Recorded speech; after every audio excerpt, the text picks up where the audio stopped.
And we're still looking at rebasing Nigeria's GDP to boost economic expansion. I spoke to the Statistician General of the Federation and the Director General of the National Bureau of Statistics earlier on the show, Dr. Yemi Kale, and he expects that the rebasing of the GDP will actually mean a more robust economy, increased growth, and of course this will translate to seeing the SMEs, the MSMEs, I beg your pardon, actually growing as well. But Wale Oluwa will join me shortly on the program and we'll continue to look at this from the financial aspect. But just before we go on, let's take a look at some company news. For the full year ended December 31st, 2012, Petroleum Market and Stock, Corn Oil PLC, recorded a 76.1% drop in its profit after tax, but its gross profit for the period rose by 7.6%. The company's turnover came in 4.8% lower to 149.99 billion naira. Net assets also dropped for the period on the review from 16.68 to 15.66 billion naira.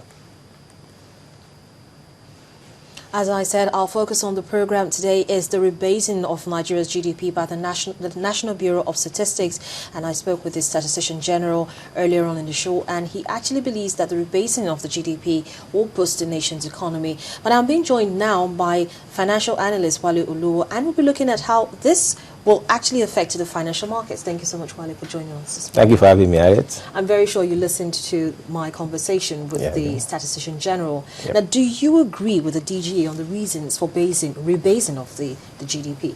Yes, substantially, yes. I mean, all the points he made were correct to the extent that we have not rebased for almost 2 decades, and that is not consistent with best practice elsewhere. But whether it will boost economic activities is a completely debatable issue. Why is it debatable? Because what we are clear about from an economist's point of view is the fact that it will reflect to a large extent the exact size and composition of our economy in terms of revenue, in terms of consumption, and in terms of expenditure.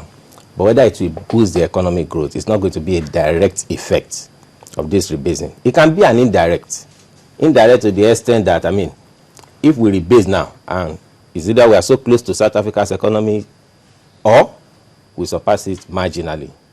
In that case, we'll have a bragging right that we are the largest economy in Africa. And that can attract a lot of attention to Nigeria. And the international community wants to see what is happening there, what are the opportunities, how did they get to overtake South Africa. It's going to be a major news globally. And that can make investors to look once again into the Nigerian economy and see the kind of opportunities they can capture. So invariably, that might now boost the economy, which is what we're talking about. That's what I'm saying. It's not a direct relationship. It's going to be an indirect relationship. Chances are that they might also look at it and say, well, there are security challenges, you have this problem, infrastructure challenges and all that, and they don't bring their money.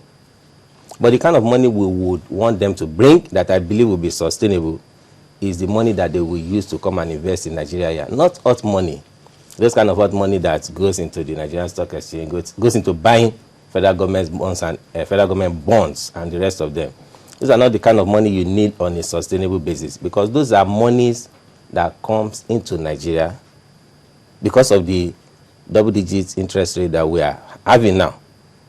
So when those rates come down, or when you have some shocks, chances are that those monies might disappear. So for me, the rebasing will give us a true representation of the size of the Nigerian economy, which is the right thing to do. The next thing to do is now to build on it and begin to see how the economy can be more efficient and more productive.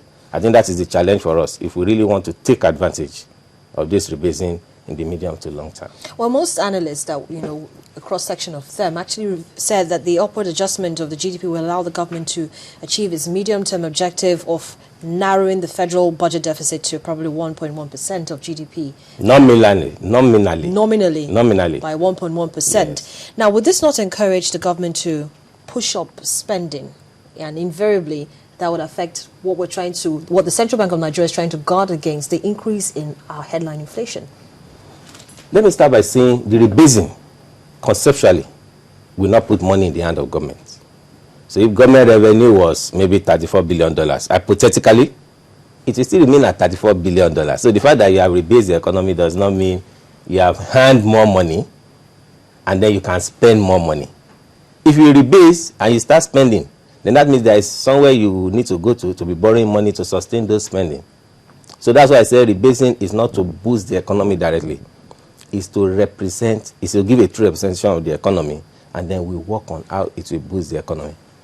What it will do is this. Number one, it will make sure that, it will achieve a bigger size for the Nigerian economy. It's estimated at about 40%. Well, the statistician said we shouldn't actually, that they don't really. No, they don't. But people are pushing the figures out. I read a lot of things on Financial Times, and even from the World Bank site. The estimate is that we might get away with about 40% increase. 40 to 60%, actually. Yes, actually, and that will increase the GDP by about $100 billion. That's a lot of money. That's a huge number. In the first instance, Ghana did their own, and they were 13 years back, and they actually achieved 60% increase in the size of their GDP when they rebased. So Nigeria getting between 40 and 50 is not out of place. It's normal. We've not done it in a very long time. And when we do it now, we'll capture new sectors. We'll capture the entertainment sector that has grown. We'll capture the telecoms that never existed at that 1990 rebasing. 1990 base period. Mentioned it. Yeah, so all those things will come into play. So for me, what is important at this time is the fact that this will give us a very large economy. It will attract a lot of attention to the Nigerian state, and it can come with its own opportunities, which is that investors might come and want to take part in the growing economy. It's fine, but it does not necessarily translate to increased government revenue. It's not going to bring down inflation. What it will bring down is the ratio